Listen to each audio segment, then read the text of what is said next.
ಇದು ಯಾಗ ಭೂಮಿ, ಇದು ತ್ಯಾಗ ಭೂಮಿ. ತಪಮೂರ್ತಿಗಳು ಬಂದಾಗ ಮಣಿದ ತಪ ಯಾಕೆ ಪ್ರವೇಶ ಮಾಡಿದ ನಮ್ಮ ಭೂಮಿಗೆ ಹೇಳು. ಬೇಕು ಬಂದದ್ದಲ್ಲ. ಒಳ್ಳೆದಾಯ್ತು ಬಂದು ಹೋದದ್ದು. ಒಳ್ಳೆದಾಯ್ತು, ಬಂದು ಹೋಗ್ಲಿಲ್ಲ, ಇಲ್ಲಿ ಉಳ್ಕೊಂಡಿ ಅಲ್ಲ. ಯಾಕೆ ಬಂದಿ? ಮೃಗಯ ವ್ಯಸನ ಅದು ವ್ಯಸನವಾಗಿ ಬಾಧೆ ಕೊಟ್ಟದ್ದಲ್ಲ, ಅನಿವಾರ್ಯ ಕರ್ಮ ಆದಾಗ ಮುಂದುವರಿ. ಓಂ ಶಾಂತಿ ಶಾಂತಿ ಶಾಂತಿ ಶಾಂತಿ. ಇಲ್ಲಿ ಬೇಟೆ. ಈಗ ನೃಪತಿಗಳಿಗೆ ಕರ್ತವ್ಯ ಅಲ್ಲ ಸ್ವಾಮಿ. ಹುಲಿಯ ಮರಿಗೆ ಹಾಲು ಕೊಡುವಂತಹ ಹಸುಗಳಿಲ್ಲಿ, ಪ್ರಸವ ವೇದನೆಯಲ್ಲಿರುವಂತಹ ಮಂಡೂಕಕ್ಕೆ ಹೆಡೆ ಎತ್ತಿ ನೆರಳನ್ನು ಕೊಡುವಂತಹ ನೋಡು ಸರ್ಪಗಳಿಲ್ಲಿ ನೋಡುವಲ್ಲಿ ಹಸು ಮತ್ತು ಹುಲಿ ಒಟ್ಟಿಗೆ ನೀರು ಕುಡಿತವೆ. ನವಿಲು ಗರಿಕೆದರೆ ಕುಣಿಯುವಾಗ ಹೆಡೆ ಎತ್ತಿ ನರ್ತಿಸುವಂತಹ ಹಾವುಗಳನ್ನು ನೋಡು. ಶಾಂತಿಧಾಮದಲ್ಲಿ ಬೇಟೆ. ಆಶ್ರಮದ ಪ್ರಾಣಿ ಪಕ್ಷಿಗಳನ್ನು ಹೊಡೆಯುವ ಬೇಟೆ ಅಲ್ಲ ಸ್ವಾಮಿ. ಮತ್ತೆ ಕಾಡಿನ ಪ್ರಾಣಿ ಪಕ್ಷಿಗಳನ್ನು ಹೊಡೆಯುತ್ತಾ ಇರುವಾಗ ಕಾಡಲ್ಲಿ ಇದ್ದದ್ದೊಂದು ಓಡಿಕೊಂಡು ಬರುವ. ಕಾಡಿನ ಪ್ರಾಣಿ ಬಂದರೂ ಇಲ್ಲಿ ಕಾಡುವುದಿಲ್ಲ. ಅಲ್ಲ, ಇಲ್ಲಿ ಹುಲಿ ಹಸುವಾಗಿ ಹೋಗ್ತದೆ, ಹಸು ಹುಲಿ ಆಗುವುದಿಲ್ಲ. ಸ್ವಾಮಿ ಹೊಡೆದ ಮೇಲೆ ಇಲ್ಲಿ ಬಂದ ಮೇಲೆ ಕಾಡುವುದಿಲ್ಲ. ನನ್ನ ಪೆಟ್ಟಿಗೆ ಅದು ಬಿತ್ತು, ನನ್ನ ಆಯುಧದ ಹೊಡೆತಕ್ಕೆ ಅದು ಬಿತ್ತು, ಮತ್ತೆ ಕಾಡುವುದಿಲ್ಲ. ಆಶ್ರಮದಲ್ಲಿ ಕಾಡುವುದಿಲ್ಲ, ಅದು ಸತ್ತಾಯ್ತು. ಅದಕ್ಕಾಗಿ ಈಗ ಸತ್ತ ಮೇಲೆ ನೋಡಿದೆ ನಿಮ್ಮ ಆಶ್ರಮ ವರ್ತುಲಕ್ಕೆ ಬಂದಾಯ್ತು. ಅಲ್ಲಿ ಬಿದ್ದದ್ದ ಅದೇ ವರ, ಅದೇ ವರ. ಮಾಯ ಆಯ್ತದು? ಇಲ್ಲ ಸ್ವಾಮಿ, ಅಲ್ಲಿದ್ದಾಗ ಕಾಣ್ತದೆ ಮಾಯೆ. ಅದು ಮಾಯೆ, ಮಾಯೆ. ಅದೆಲ್ಲಿ ಹೋಯ್ತು? ಅದು ಯಾರೋ ಇವರು ನಮ್ಮವರೇ ಯಾರೋ ಎತ್ತಿ ಎಸೆದಿರಬೇಕು. ಹೋದದ್ದರ ಬಗ್ಗೆ ನಾವು ಆಡುವುದು ಬೇಡ. ಅಲ್ಲ, ಆಶ್ರಮದಲ್ಲಿ ಹೊಡೆಯಬೇಕು ಅಂತ ಅಲ್ಲ, ಹಾಗೆ ಹೋಗಿ ಬೇಡ ಬಿಟ್ಟೆ. ನಾನು ಹೋಗ್ಲೆಟ್ಲಾಗಿ ಮಾಯ ಆದದ್ದನ್ನು ಪುನಃ ನಾವು ಹುಡುಕುದು ಯಾಕೆ? ಅದು ಪ್ರತ್ಯಕ್ಷವಾಗುವುದಿಲ್ಲ. ಈಗ ನಿಮ್ಗೆ ಆಕ್ರೋಶ. ಅನಾಮಿಕೆಯರು ಬಂದ್ರ? ಹೆಸರು ಹೇಳಲಿಲ್ಲ. ಅನಾಮಿಕೆ ನಾನು ಕೇಳಲು ಬರಬೇಕು ಬರಬೇಕು ಅಂದ್ರೆ ಬರಲೇಬೇಕಲ್ಲ ಅವರು. ಅಲ್ಲ, ಆಶ್ರಮ ನೀವು ನಿಮ್ಮದು ಬರಬೇಕು ಅದಲ್ಲ. ಆದ್ರೆ ನನಗೆ ಕೊನೆಗೆ ಕಂಡದ್ದು ಬರಬೇಕಾಗಿರ್ಲಿಲ್ಲ ಅಂತ. ಒಳ್ಳೆದಾಯ್ತು. ಯಾವುದು ಒಳ್ಳೆದಾಯ್ತು? ಸನ್ನಿವೇಶ ಒಳ್ಳೆದಾಯ್ತು ಅಂತಷ್ಟೇ. ಮಹಾರಾಜ ಮನಸ್ಸಂತೋಷಗೊಳಿಸಿದ್ರ? ನೃತ್ಯ ಗಾಯನದಿಂದ. ಹೌದು. ಒಳ್ಳೆ ಕುಡಿದ್ರ? ಚೆನ್ನಾಗಿ ಒಳ್ಳೆ ಗಾಯನವನ್ನು ಮಾಡಿದ್ರ? ಸತ್ಯ. ಸಂತೋಷ ಆಯ್ತಾ? ನಿಜ. ಭಾರಿ ತೋಷದಿಂದ ಏನನ್ನು ಕೊಡ್ತೇನೆ ಅಂತ ಹೇಳಿದೀಯಂತೆ ನೀನು? ಭಾರಿ ತೋಷ. ಹೌದಾ? ಕೇಳಿದ್ದನ್ನು ಕೊಡ್ತೇನೆ ಅಂತ ಹೇಳಿದೀಯಾ? ನಾನು ನಿಜವಾಗಿ ಸೂಚಿಸಿಯೇ ಹೇಳಿದ್ದು. ನೂಪುರವೋ ಕಡ್ಡಿಯಾರವೋ ಏನಾದ್ರೂ ಕೊಡೋಣ, ಆಗ ನಮಗದು ಪ್ರಯೋಜನಕ್ಕಿಲ್ಲ ಅಂತ ಆಡಿ. ಅದೆಲ್ಲ ಅವ್ರ ಹತ್ರ 4 ಜೊತೆ ಉಂಟು. ಹೌದೌದು, ಈಗ ಅದೇ ಕೆಲಸ, ಬೇರೆಂತ ಕೆಲಸ. ಹೌದೌದು. ಕೇಳಿದ್ರ? ಹೇಳುವಾಗ ಬೇಡ, ನಾನು ಹೇಳು.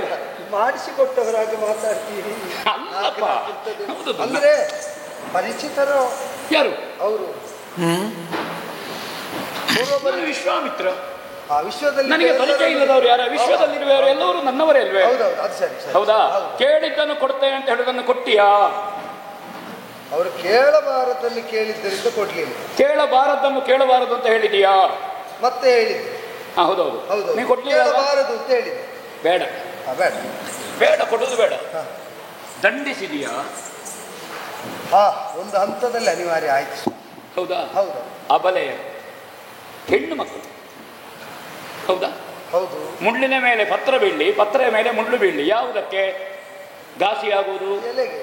ಸ್ವಾಭಾವಿಕವಾಗಿ ರೂಢಿಯಲ್ಲಿ ಹೆಣ್ಮಕ್ಕಳಿಗೊಂದು ಅನುಗ್ರಹದ ಕೃಪಾ ವಿಶೇಷತೆ ಹೆಚ್ಚಲ್ವಾ? ಒಬ್ಬ ಮಹಾರಾಜನಾಗಿ ಎಲ್ಲರನ್ನೂ ನೋಡಬೇಕಾದಂತಹ ನೀನು ಈ ಪ್ರದೇಶದಲ್ಲಿ ಸೂರ್ಯ ಇಣುಕುವುದಕ್ಕೆ ನನ್ನ ಅನುಮತಿ ಬೇಕು ಹರಿಶ್ಚಂದ್ರ. ಈ ಪ್ರದೇಶದಲ್ಲಿ ಮಳೆಯು ಹಾಗೆ ಕುಂಭದ್ರೋಣವಾಗಿ ಅಥವಾ ಹೌದಾ? ಒನಕೆಯ ಗಾತ್ರದಲ್ಲಿ ಮಳೆ ಸುರಿಸುವುದಿಲ್ಲ. ನಾನು ನೋಡಿದ್ರೆ ಸರ್ವ ಋತುಗಳಲ್ಲಿ ಏಕಪ್ರಕಾರವಾದಂತಹ ವಾತಾವರಣ ಇಲ್ಲ. ಹೌದೌದು, ನನ್ನ ಹತ್ರ ಕೇಳದೆ ಬೀಸುವುದು ಗಾಡಿ ಮಾತ್ರ ಇದೆ, ಅದು ಕೇಳದೆ ಬೀಸ್ತದೆ. ಹಾಗೆ ಆವಹ ಪ್ರವಹ ವಿವಹ ಸಂವಹ ಉದ್ವಹ ವರಿವಾಹ ಎಂಬಂತಹ ಸಪ್ತ ಮಾತುರಗಳನ್ನು ಚಂಜಾವಾತವಾಗಿ ಕಾಡುವುದಿಲ್ಲ. ಅಂತಹದ್ದಲ್ಲಿ ಅಬಲೆಯರನ್ನು ಶಿಕ್ಷಿಸಿದಿ, ಹೊಡೆದಿ, ಬಡದಿ, ಒಂದು ಸಾಮಾನ್ಯವಾದಂತಹ ಹೆಣ್ಣು ಮಕ್ಕಳಿಗೆ, ತಾಯಂದಿರಿಗೆ ಎತ್ತರ ನಾರ್ಯತ್ರ ಪೂಜ್ಯತೆ ಇರುವಂತೆ ತತ್ರ ದೇವತಾನ. ನಿಜವಾಗಿ ವಂಶದ ಪೂರ್ವಜ ಹೇಳಿದ ಮಾತಲ್ಲ. ಹೌದು, ಅದು ಅನುಷ್ಠಾನ ಇಲ್ಲದೆ ಹೋಯ್ತಲ್ಲ. ಇಲ್ಲಿ ಹೊಡೆದು ಬಡದು ದಂಡಿಸಿ ಹಿಂಸಿಸಿದಿ. ಹೌದಾ? ಅದಕ್ಕೆ ತಾವು ಈಗ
ಅರುಗಿದರು ನಿಲ್ಲದೆ ಮುನಿದು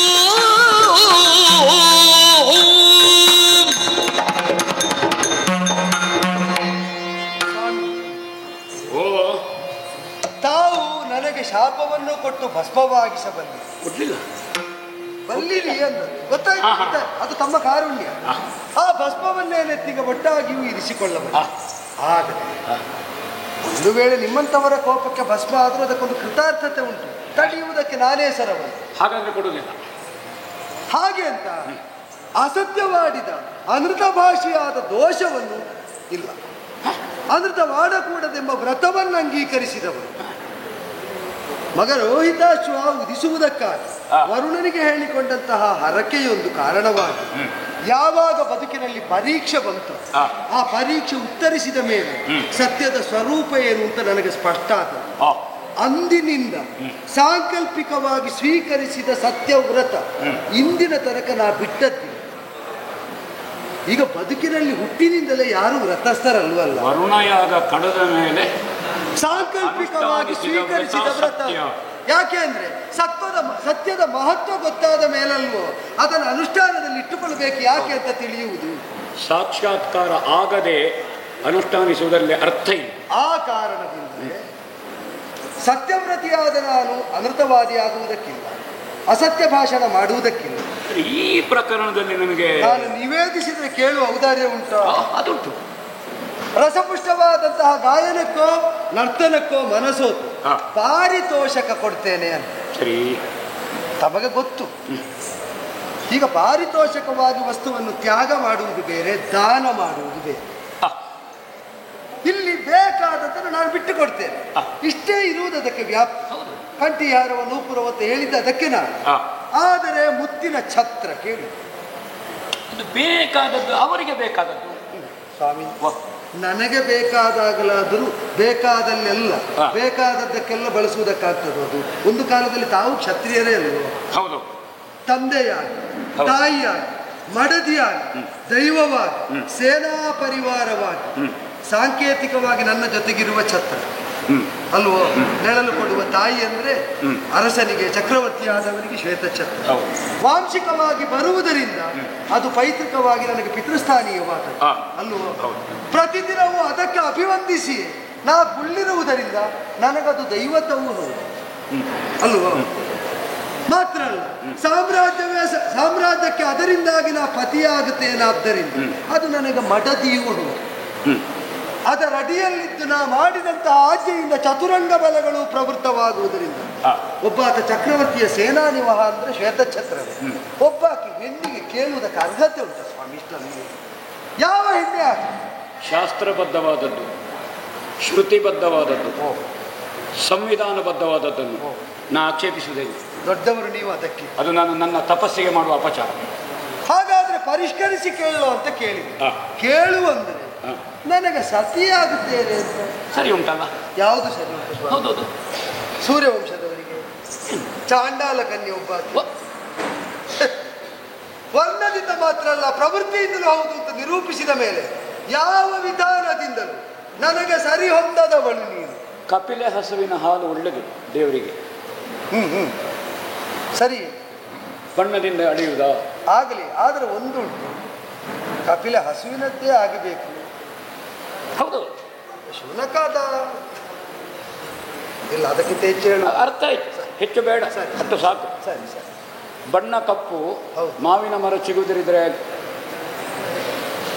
ಹೌದು, ಮಾವಿನ ಮರದ್ದು ಮಾವು ಆಗ್ತದೆ ನಮಗೆ. ಹೌದು ಅಲ್ಲ? ಹಾಗೆ ಅಂತ ವಿಷಫಲವನ್ನು ಕೊಡುವುದು ಬಿಳಿದಾಗಿದ್ದರೂ ನಾವು ಸ್ವೀಕರಿಸುವುದಕ್ಕೆ. ಮಾವಿನ ಮರ ಆಶೆಯನ್ನು ಚಿಗುರಿಸಿತು, ಆಗದ ಕಾರಣ ಕಪ್ಪಾದದ್ದು ಹಾಡಿತು. ಸ್ವಾಮಿ, ಯಾವ ಕಾಲಕ್ಕೂ ಸ್ವೀಕಾರ್ಯವಲ್ಲದ ವರ್ಣಾಶ್ರಮ ಧರ್ಮಗಳ ಸಂರಕ್ಷಕನಾದ ನಾನು ಸತಿಯನ್ನು ಆಯ್ಕೆ ಮಾಡಿಯೇ ಹೊಂದಿದವನಾದದ್ದರಿಂದ, ಅದರ ಕುರಿತಾಗಿ ನಿಯಮನಿಷ್ಠೆ ಇದ್ದದ್ದರಿಂದ ಆಗುವುದೇ ಇಲ್ಲ ಅಂದಾಗ ಆಕ್ರೋಶಿತರಾದಂತಹ ಅವರು ಊರಿಡೀದನ್ನು ಅಪವಾದವಾಗಿ ಬಿತ್ತರಿಸ್ತಾ ಹೋಗ್ತೇವೆ ಅಂದಾಗ ಪೌರಾಪವಾದಕ್ಕೆ ಭೀತನಾಗಬೇಕಾದ, ಅದು ಬರದಂತೆ ತಡೆಯಬೇಕಾದ ನಾನು ಅನಿವಾರ್ಯವಾಗಿ ಹಿಂತನದ ಮರ್ಯಾದೆ ಉಲ್ಲಂಘಿಸಿದ ಅವರಿಗೆ ದಂಡನೆ ವಿಧಿಸಬೇಕಾಯಿತು. ಅದನ್ನು ಮನ್ನಿಸುವ. ದಂಡನೆ ವಿಧಿಸಿದ್ದ ಹೌದು.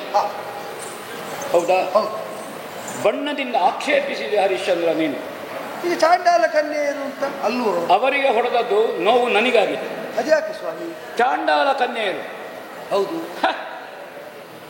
ವಿಶ್ವಾಮಿತ್ರರ ಗರ್ಭ ಸಂಜಾತರು, ಒಡಲ ಸಂಜಾತರು. ಯಾರು ಅವರಿಬ್ಬರು? ಮತ್ತೆ ಆಶ್ರಮದಲ್ಲಿ ಬಂದದ್ದರಿಂದ ಬಣ್ಣದಿಂದ ನಾವು ತಿಳಿಯುವುದು. ಕಸ್ತೂರಿ ಅಲ್ಲ, ಇರ್ಲಿ, ಗಂಗೆ ಪಾವನ, ಅದರಲ್ಲಿದ್ದಂತಹ ಮೀನು ಇತರ ಜಲಚರಗಳು ಅಷ್ಟೇ ಪಾವಿತ್ರ್ಯ ಹೊಂದುವುದಕ್ಕುಂಟೆ. ಗಂಗೆ ಪಾವನ, ತೀರ್ಥಪಾದನು, ನಿಮ್ಮ ಪಾದ ಪಾವನ, ಹಾಗೆ ಅಂತ ಇಲ್ಲಿ ಹುಟ್ಟಿದೆ ಎಂಬುದರಿಂದ ಎಲ್ಲದಕ್ಕೂ ಮನ್ನಣೆ ಮನೆ ಕಾರ್ಯ ಸಾಧ್ಯ. ಗಂಗೆ ಹರಿದು ಸಾಗರಕ್ಕೆ ಸೇರುತ್ತದೆ. ಹೌದು ಹೌದಾ? ಸಾಗರದ ಆಳದಲ್ಲಿರುವಂತಹದ್ದೆಲ್ಲ ರತ್ನಗಳು. ಸರಿ.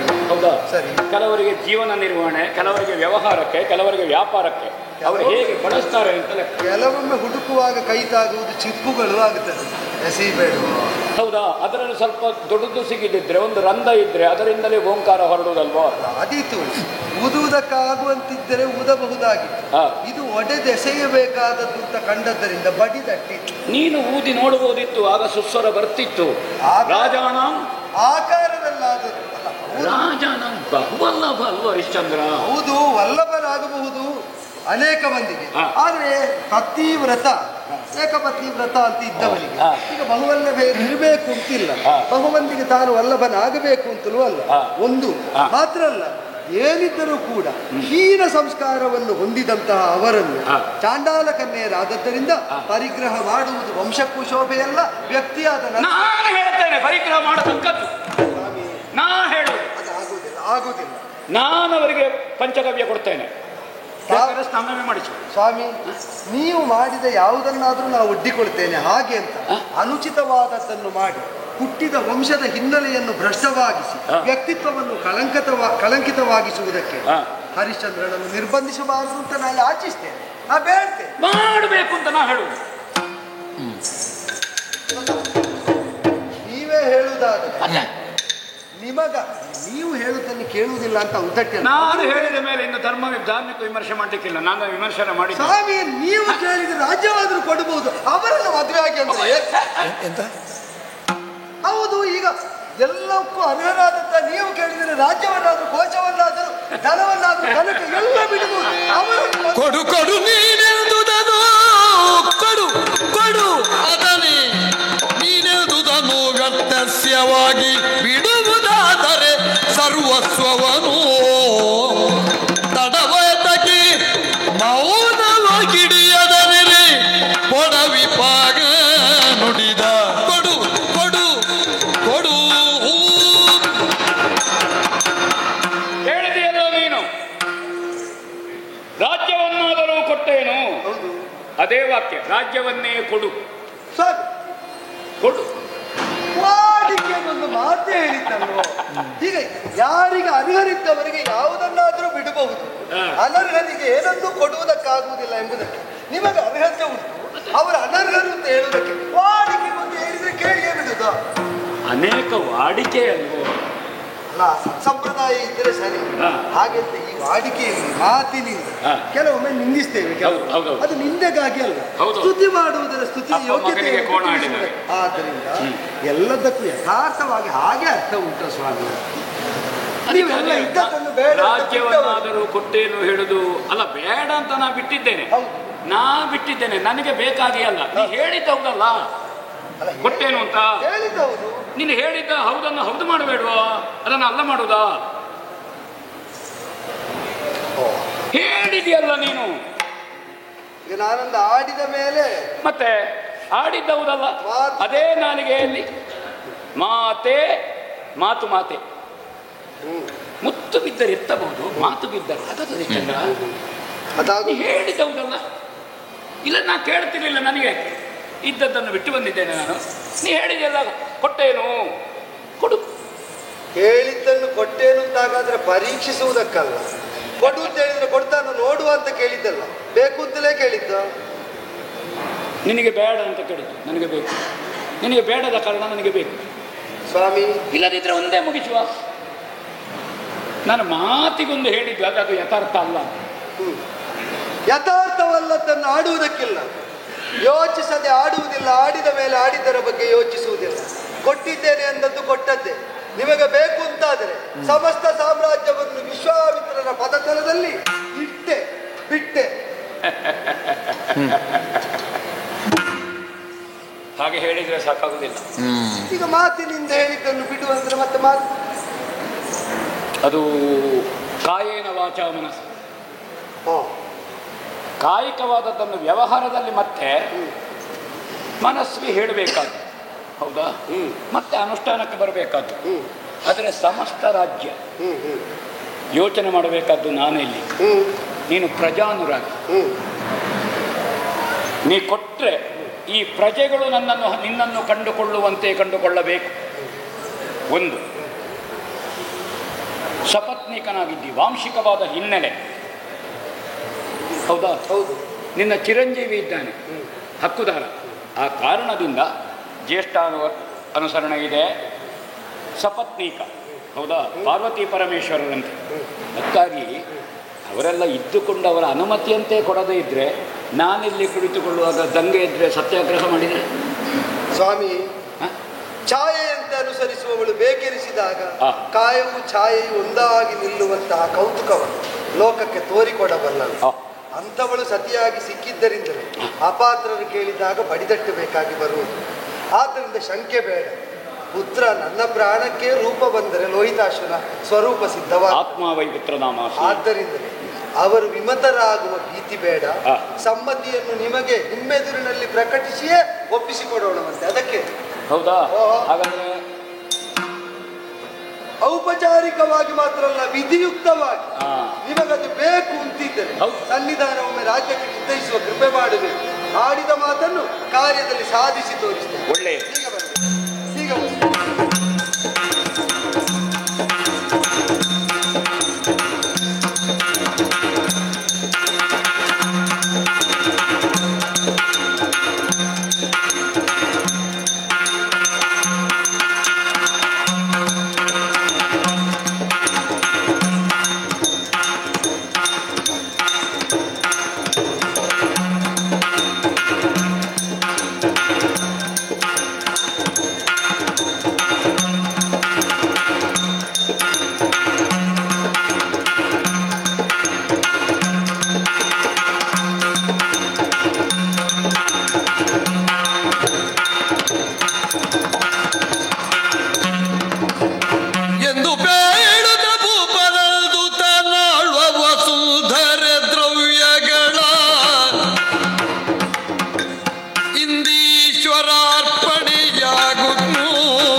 ಆಚರಿಸುವಂತಹ ಧರ್ಮ ಬೇರೆ ಅಲ್ಲ, ಆಡುವ ಸತ್ಯ ಬೇರೆ ಅಲ್ಲ, ಆರಾಧಿಸುವ ದೇವರು ಬೇರೆ ಅಲ್ಲ. ಈ ಅವಿನಾಭಾವದಿಂದಲೇ ಇದು ತನಕ ಬದುಕಿದವರು ಸ್ವಾಮಿ. ಆಡಿದ ಮಾತನ್ನೇ ಪಣವಾಗಿರಿಸಿಕೊಂಡು ಇದ್ದದ್ದ ಪಡವೆಯನ್ನೆಲ್ಲ ಪಡೆಯುತ್ತೇನೆ ಅಂತ ನೀವು ಕೇಳಿದರೆ ಅದನ್ನು ಅನುಷ್ಠಾನಗೊಳಿಸುವುದಕ್ಕೆ ಸತಿಯನ್ನೊಡಂಬಡಿಸಿ ಪುತ್ರನನ್ನು ಒಪ್ಪಿಸಿ ಇದೋ ಸಮಸ್ತ ಸಾಕೇತ ಸಾಮ್ರಾಜ್ಯ ಈ 4 ಸಮುದ್ರಗಳಿಂದ ಆವೃತವಾದ ಸಪ್ತದ್ವೀಪ ಅಂಕಿತವಾದ ಇದರಲ್ಲಿರುವಂತಹ ಈ ಪಡವೆ, ಅದನ್ನು ಪಾಲಿಸುವ ಚಕ್ರವರ್ತಿಯಾದ ನನ್ನ ಪುರ, ಆ ಪುರದಲ್ಲಿದ್ದಂತಹ ಸಮಸ್ತ ಸುವಸ್ತುಗಳು, ರಾಜನಾದ ನನ್ನ ಲಾಂಛನಗಳು, ಅರಮನೆ, ಭಂಡಾಗಾರ, ಸೇನೆ ಸಮಸ್ತವೂ ಕೂಡ ಈಶ್ವರಾರ್ಪಿತವಾಗಲಿ ಎಂಬ ಸದಾಶಯದಿಂದ ಸತ್ಯ ಸ್ವರೂಪರಾದ ನಿಮ್ಮ ಕರಗಳಿಸುತ್ತಾ ಇದ್ದೇನೆ. ಸ್ವೀಕರಿಸಿದ್ದೇನೆ. ಅಷ್ಟು ತೃಪ್ತಿ. ಧನ್ಯ. ಜುಟ್ಟು ತೆಗಿಬೇಕಾಗ್ತದೆ ಅಂತ ಅರನ್ನ ಭೂವರ ಇತ್ತುದೆನ್ನೋ ಶಬಂತಯ್ಯ ಮುನ್ನನಿ ನೋಡಿದ್ದೀಗ ಚಿನ್ನ ಗೆರುಗಳೆಲ್ಲ ಕೊಡಬೇಕೆಂದರೆ ಕೇಳಿ ಖಿನ್ನವಾಗುತ್ತ ನೋಡಿದ.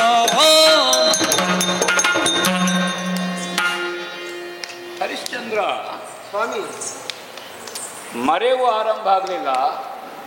ನೆನಪಾಯ್ತು. ಏನು ನೆನಪಾಯ್ತು? ಏನು ಸ್ವಾಮಿ? ಇದು ಪಟ್ಟದಾನೆ, ಹೌದು, ಕಟ್ಟಾಳು, ಹೌದು, ಅದರ ಮೇಲೆ ನಿಂತು ಹಾ, ಕವಡೆ ಹಾರಿಸಿದ ಎತ್ತರದಷ್ಟು ಹೊನ್ನಿನ ರಾಶಿ ಹೌದು, ನನ್ನದಾಗಿ ನಿನ್ನಲ್ಲೇ ಇರಲಿ. ಹಾ ಹಾ ಹಾ ಹಾ, ಹೌದು, ತಾವಾಡಿ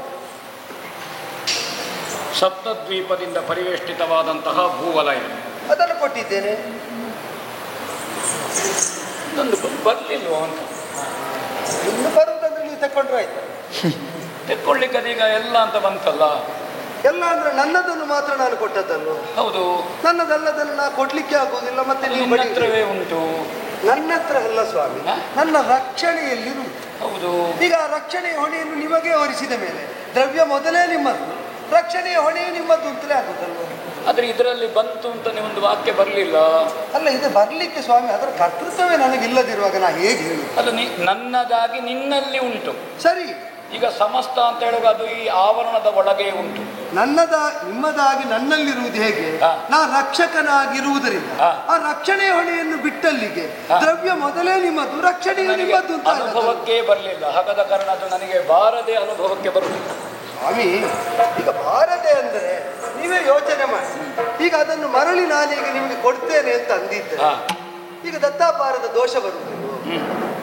ನಿಮ್ಮದಾಗಿದ್ದದನ್ನು ನಾ ಪಡೆದು ಇದನ್ನು ಈಗ ಕೊಟ್ಟೆ ಅಂತ ಹೇಳಿದ್ರೆ ಆ ದೋಷವನ್ನು ಬದಲಾವಣೆ ಮಾಡಿ ನಾನು ಕೊಡುವುದಿಲ್ಲ ಅಂತ ನೀವು ಹೇಳಿದ್ರೆ ದೋಷವನ್ನೇ ಬಿಟ್ಟು ಬಿಡುವ. ಅಲ್ಲ, ಕೊಡುವುದಿಲ್ಲ ಅಂತಲ್ಲ ಸ್ವಾಮಿ, ಅದನ್ನು ಕೊಡುವುದಕ್ಕೆ ಅಧಿಕಾರವೇ ಇಲ್ಲ. ಈಗ ನಾನು ಹೇಳಿದ್ದು ನನ್ನದಾದದ್ದನ್ನು ಕೊಡ್ತೇನೆ ಅಂತ. ಹೌದು, ಅದು ನನ್ನದೇ ಅಲ್ಲದಿರುವಾಗ ನಾ ಎಲ್ಲಿಂದ ಕೊಡುವುದಿಲ್ಲ? ಎಲ್ಲಿಂದಲೂ ಆದೀತು. ಅಲ್ಲ, ಎಲ್ಲಿಂದಾದರೂ ನನ್ನಲ್ಲಿ ಇಲ್ಲದನ್ನು ನಾ ಕೊಡಬೇಕಾದ ಬದ್ಧತೆ ಇಲ್ಲ ಸ್ವಾಮಿ. ತಾವು ಯಾಕೆ ಈಗ ಹೇಳ್ತೀರಿ? ಬದ್ಧತೆ ಈಗ ನಿಮ್ಮಲ್ಲೇ ಕೇಳಿದ್ರೆ ಅದನ್ನು ಕೇಳ್ತೀರಿ. ಹೇರನ್ನೇ ಒಪ್ಪಿಸಿದ ಮೇಲೆ ಮತ್ತೆ ಆ ಹೇರಿನ ಮೂಲಕವಾಗಿ ನಾವು ವ್ಯಾಪಾರ ಮಾಡಿ ನಾವು ಸಂಪಾದಿಸಿದ ಲಾಭಾಂಶದಲ್ಲಿ ನಿಮಗೆ ಸುಂಕವನ್ನು ಕೊಡುವುದಕ್ಕುಂಟ? ಹೌದೌದು. ಈಗ ನಮಗೆ ವ್ಯಾಪಾರ ಸುಗಮವಾಗುವುದಕ್ಕೆ ಆ ಹೇರಿನ ರಕ್ಷಣೆಗಾಗಿ, ವ್ಯಾಪಾರದ ವ್ಯವಸ್ಥೆಗಾಗಿ ರಾಜನಾದವರಿಗೆ ಒಂದು ಸುಂಕ ಕೊಡುವುದು. ಅದು ಹೀಗೆ ಮಾಡುವ. ಈಗ ಹೇರನ್ನು ಬಂಡಿಯನ್ನು ನಿಮಗೆ ಒಪ್ಪಿಸಿದ ಮೇಲೆ ಸುಂಕ ಕೊಡಬೇಕಂದ್ರೆ ಹಿಂದೆ ಸುಂಕ ಕೊಡ್ಲಿಕ್ಕೆ ಏನೋ ಬಾಕಿ ಉಂಟು, ಅದನ್ನು ಹೇರನ್ನು ಕೊಡುವಾಗ ಹಳೆ ಬಾಕಿಯನ್ನು ಒಟ್ಟಿಗೆ ಕೊಡುವುದು ಅಲ್ಲ. ನಮಗೆ ಬಾಕಿ ಇದ್ದರೆ ಅದನ್ನು ಒಪ್ಪುವುದಕ್ಕೆ ಚಿಂತಿಲ್ಲ, ನಮಗೆ ಬಾಕಿ ಉಳಿಸುವ ಅಭ್ಯಾಸವೇ ಇಲ್ಲ. ಇಲ್ಲಾದ್ರೂ ಉಂಟು.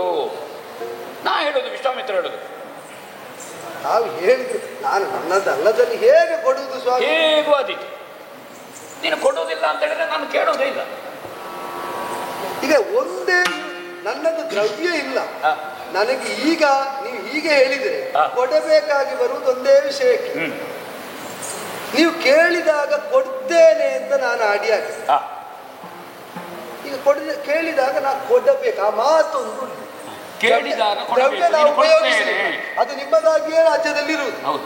ಆ ಒಂದು ಮಾತು ಕೇಳಿದಾಗ ಕೊಡ್ತೇನೆ ಎಂಬ ಮಾತು ಕೇಳುತ್ತೇನೆ ಹೇಳಿದ್ದೆ ಸ್ವಾಮಿ. ಇಲ್ಲ, ಆ ಮಾತೊಂದೇ ಹೌದು ಅಂತ. ಸತ್ಯವನು ನಾ ಬಿಡೆನು,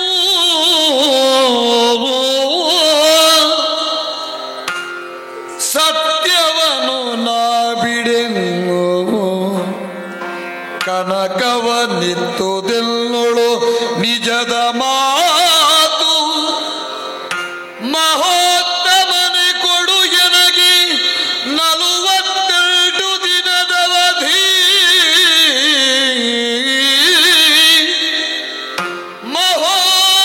ಮಹೋತ್ತಮನೆ ಕೊಡು ಎನಗೆ 48 ದಿನದವಧಿ ಪೃಥ್ವಿಯನ್ನು ಸಂಚರಿಸಿ ನಾ ತಂದಿತ್ತ ಪೆನು ಕನಕಗಳ ಪೃಥ್ವಿಯನ್ನು ಸಂಚರಿಸಿ ತಂದಿತ್ತ ಪೆನು ಕನಕಗಳಿದಾಗೆನೆ ಮತ್ತೆ ನುಡಿದ ಮುನಿಪಾಳ ಭೂಪತಿಯ ನಮವ ನೋಡಿ ಸತ್ಯವನು ನಾ ಬಿಡೆನೋ ಜಿಯ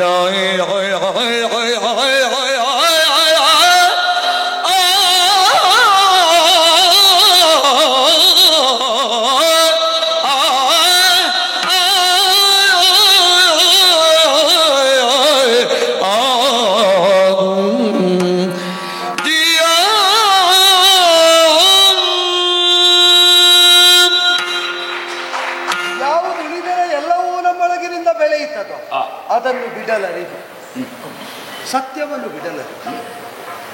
ಅರ್ಥ ಆಗಿದೆ. ಮಮಕಾರವುಳ್ಳ ವಸ್ತು ವಿಷಯಗಳಿಗಾಗಿ ಸತ್ಯವನ್ನು ಬಿಟ್ಟರೆ ಅದೆಲ್ಲ ವಿಸ್ಮರಣೆಯಾಗುವಂತೆ ನಮ್ಮ ಕೈ ತಪ್ಪಿ ಹೋಗುತ್ತದೆ. ಆತ್ಯಂತಿಕವಾದ ಮಮತೆ ಸತ್ಯದೆಡೆಗೆ ಇದ್ದರೆ ನಮಗೆ ಯಾವುದು ಮಮಕಾರವುಳ್ಳದ್ದಾಗಬೇಕು ಅದು ತಾನಾಗಿ ಒದಗಿ ಬರ್ತದೆ ಎಂಬುದು ಬದುಕಿನ ಅನುಭವ ಸ್ವಾಮಿ. ಆದ್ದರಿಂದ ಸತ್ಯವನ್ನು ಬಿಡಲರಿದು. ನಿಮಗೆ ಕೇಳಿದಾಗ ಕೊಡ್ತೇನೆ ಅಂದದ್ದು ಸತ್ಯ. ದ್ರವ್ಯ ನಾವು ವಿನಿಯೋಗಿಸಲಿಲ್ಲ. ನಾನು ಬೇರೆ ಯಾವುದಕ್ಕೂ ತಮ್ಮಲ್ಲಿ ವಾಗ್ವಾದ ಮಾಡಿಲ್ಲ. ನಾನು ಕೊಡ್ತೇನೆ ಅಂತ ಒಪ್ಪಿದರೆ ಆ ದತ್ತವನ್ನು ಅಪಹಾರ ಮಾಡಿದ್ದು ವಶ ಬರ್ತದೆ. ಇದೀಗ ಮಾತಿಗಾಗಿ ಆದ್ರೆ ಹೌದೇ ಸತ್ಯ ವಾಕ್ಯನಾಗುವುದಕ್ಕಾಗಿ ಕೊಡೋಣ. ಎಲ್ಲವನ್ನು ತಾವು ಸ್ವೀಕರಿಸಿ. ಈಗ ರಾಜ್ಯ ನನಗೆ ಬೇಕಾದೆಯಾ? ಮಾತಿಗಾಗಿ ಸರಿ ಸರಿ ನನಗೆ ನಾನು ಹೇಳಿದ ಮಾತಿನ ನಾನೇನು ಕಿರೀಟ ಕಟ್ಟಲಿಕ್ಕೆ ಉಂಟು ಈ ಶಿಕೆ ತೆಗೆದು ಮತ್ತೆ ನೀವು ರಾಜನಾಗೋದಿದ್ರೆ ಕಿರೀಟ ಬೇಕು ಅದಲ್ಲ. ಎಲ್ಲವನ್ನು ಆಳುವಲ್ಲಂತಹ ದಂಡವನ್ನು ಹೊತ್ತವ ನನಗೆ ಇದುವೇ ಕಿರೀಟ. ಸರಿ ಶಿಖಾ ಕಿರೀಟಿಗೆ ಸ್ವಾಮಿ. ಈಗ ನಾವು ಕೊಡುವುದಕ್ಕಿದ್ದಂತಹ ಬಾಧ್ಯತೆಯನ್ನು ಪೂರೈಸುವುದಕ್ಕೆ ಅವಧಿ ಕೇಳುವುದು ಶಿಷ್ಟಾಚಾರದ ಒಳಗೆ ಬರ್ತದೆ. ಲೋಕ ವ್ಯವಹಾರ ನ್ಯಾಯನ ಸಿಂಧು ಅಂತ ಆಗ್ತದೆ. ಶಿಷ್ಟಾಚಾರವನ್ನು ಮೀರಿ ಶಾಸ್ತ್ರ ಮೀರಿ ನಾನು ವ್ಯವಹರಿಸುವವನೇ ಅಲ್ಲ. ಇತ್ತರವಧಿಯ ನೀನು ಪೃಥ್ವಿಯನ್ನು ಸಂಚರಿಸಿ ನಮಗೆ ಕೊಡಬೇಕಾದ ಆ ಮಹತ್ತರವಾದ ಮೊತ್ತವನ್ನು ಸಂಪಾದಿಸಿ ತಂದು ನಿಮ್ಮ ಪಾದಕ್ಕೊಪ್ಪಿಸ್ತೇನೆ. ಸಮಸ್ಯೆ ಉಂಟು ನಿನಗೆ, ನನಗಿಲ್ಲ. ಒಂದು ಹೆಜ್ಜೆ ಎತ್ತಿ ಇಟ್ಟರೆ ಭೂಮಿ ನನ್ನದು. ಓ ಅದು ಸರಿ. ಅದರಿಂದ ಎಲ್ಲಿ ಸಂಪಾದನೆ ಮಾಡಿದ್ರು ನನ್ನದ್ದೇ ಆಗುದಿಲ್ಲ ಹರಿಶ್ಚಂದ್ರ. ನಾನು ನೆನಪಿಸುವುದು ಈಗ ಭೂಮಿ ನಿಮ್ಮದ್ದು ಅಂದದ್ದು ನೀವು ಪ್ರಭು ಅಂತಲ್ಲ ಬಂತಲ್ಲ. ಯಾರ ಪ್ರಭುತ್ವವು ಇಲ್ಲದ ಒಂದು ನೆಲೆ ಉಂಟಲ್ಲ ಸ್ವಾಮಿ.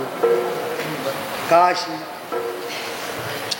ವಿಶ್ವನಾಥನಲ್ಲಿ ನನಗೆ ಶ್ರದ್ಧೆ ಉಂಟು. ಅವ ಪ್ರಭು ಅಲ್ಲ ಅಂತ ಬಿಟ್ಟು ಕೊಟ್ಟಿದ್ರೆ ಇನ್ನೊಬ್ಬರಿಗೆ ಸಿಗುತ್ತಿತ್ತು. ಅವ ಬಿಡದ ಕ್ಷೇತ್ರವಾದ್ರಿಂದ ಅದು ಅವಿಮುಕ್ತ ಕ್ಷೇತ್ರ. ಒಂದೇ. ಆದ್ದರಿಂದ ಸರ್ವತಂತ್ರ ಸ್ವತಂತ್ರವಾದ ವಿಶ್ವನಾಥನೇ ಪ್ರಭುವಾಗಿ ಪಾಲಿಸುವ ಕಾಶಿಯನ್ನು ಹೊಕ್ಕು ಅವಧಿ ಕೊಟ್ರೆ ನೀನು ಹೇಳಿದ ಅವಧಿ. ಅನ್ಯ ದ್ರವ್ಯ ಕೊಡುವುದಕ್ಕೆ ಶಿಷ್ಟಾಚಾರ ಒಂದು ಮಂಡಲ. ಶಿಷ್ಟಾಚಾರ ಬಿಟ್ಟು ವ್ಯವಹಾರ ಇಲ್ವಾ ಅಂತ ನಾನು ಹೇಳಿ. 48 ದಿನದ ಅವಧಿಯಲ್ಲಿ ಹೇಗೆ ಕೊಡ್ತಿ? ನಮಗೆ ಹೇಗೆ ಬರುವುದದು? ಈಗ ನಿಮ್ಮ ರಾಜ್ಯಕ್ಕೆ ನಾವು ಪ್ರವೇಶವೇ ಮಾಡುವುದಕ್ಕಿಲ್ಲ ಅಂತ ತಾವೇ ಒಬ್ಬರ ಆಳನ್ನು ಕಳಿಸಿದರೆ ಪ್ರವೇಶ ಮಾಡುವುದರಲ್ಲಿ ನನ್ನ ಆಕ್ಷೇಪ ಅಲ್ಲ, ಸತ್ಯ ಆಕ್ಷೇಪ ಮಾಡ್ತದೆ. ಬೇಡ, ಸತ್ಯಕ್ಕೆ ಬಾಧಕವಾಗುವಂತೆ ಯಾವುದು ಬೇಡ. ತಾವೇ ಆಳನ್ನು ಕಳುಹಿಕೊಟ್ರಿ ಅಂತ ಆದರೆ ಅವರ ಕೈಯಲ್ಲೇ ಕೊಟ್ಟು ಕಳಿಸ್ತೇನೆ. ಮೊದಲೇ ಇಲ್ಲಿ ಮಾಡಿಕೊಂಡದ್ದು ಹೆಚ್ಚುಂಟು ಆಳುಗಳು. ಎಷ್ಟು ತೆಕ್ಕೊಡುವುದು ಇನ್ನು ಆಳುಗಳನ್ನು ಕಳುಹಿಸುವುದು? ಸ್ವಾಮಿ, ನಿಮಗವರಿಗೆ ಕೆಲಸ ಇಲ್ಲ. ನಿಮಗಾಗಿ ಅಲ್ಲ, ನನಗಾಗಿ. ನಿಮಗಾಗಿ ಅಂತಲ್ಲ, ನಿಮಗೆ ಕೊಡಬೇಕಾದಂತಹ ದ್ರವ್ಯವನ್ನು ನಿಮಗೆ ತಲುಪಿಸುವುದಕ್ಕಾಗಿ, ನನಗಾಗಿ. ನಿನ್ನ ಸತ್ಯವನ್ನು ಉಳಿಸಬೇಕು. ಹೌದು, ಒಬ್ಬನನ್ನು ಕಳುಹಿಸಿಕೊಡ್ತೇನೆ. ಅದಿ ಅವರ ವ್ಯಾವಹಾರಿಕತೆಯನ್ನು ನಾನು ನೋಡಿಕೊಂಡೆ. ತಮ್ಮ ದ್ರವ್ಯದ ಜೊತೆ ನಾನು ವ್ಯವಹಾರ ಮಾಡೋದಲ್ಲ, ಇಲ್ಲದಿದ್ದರೆ ನಿಮ್ಮನ್ನು ನಾವು ಪಡೆದಾಗ ಅವರು ವ್ಯವಹಾರಿಗಳು. ಅರ್ಥ ಆಯ್ತು. ಅವರದ್ದಾದ ವೇತನಾದಿಗಳನ್ನು ನಾವು ಕೊಟ್ಟು ಅವರ ಕೈಯಲ್ಲೇ ಅವಧಿ ಪೂರ್ವದಲ್ಲಿ ದ್ರವ್ಯವನ್ನಿತ್ತು ತಂದು ಕೊಡ್ತೇನೆ.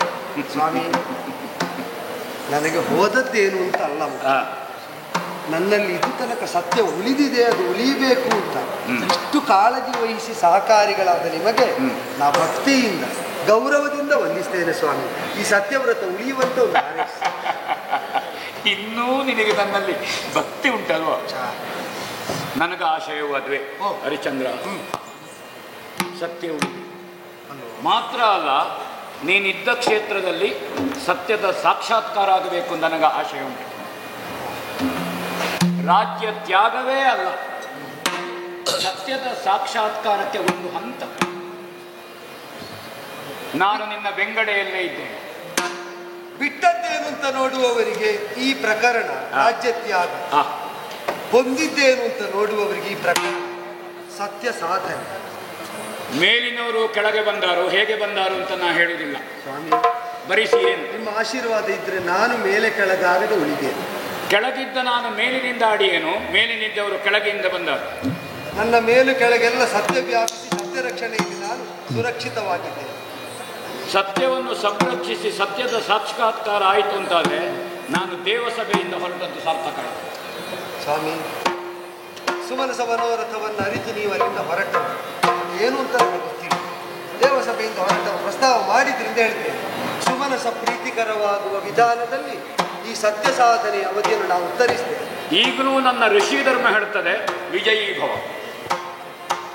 ರಾಜವಿಹಿತವಾದಂತಹ ಇದೆಲ್ಲವನ್ನು ಕಳಚಿ ಅವರೆಲ್ಲ ಈಗ ಆಗಬಾರದು ಅಂತ ಹೇಳ್ತಾ ಇದ್ದದ್ದರಿಂದ ಅವರಿಗೆ ಎರಡು ಮಾತಾಡುವುದಕ್ಕೆ ತಾವು ಅವಧಿ ಕೊಟ್ಟರೆ ಖಂಡಿತ ಅವಕಾಶ ಉಂಟು. ಸತಿ ಸುಂದರ ಸಹಿತವಾಗಿ ಸಾವಂತಾದಿಗಳನ್ನು ಒಪ್ಪಿಸಿ ಹೊರಡುವ ನನ್ನ ಪಥದಲ್ಲಿ ಸತ್ಯ ಸಾಧನೆಗೆ ಬಾಧ್ಯ. ಶ್ರೇಯೋಸ್ತು. ಧನ್ಯವಾದ.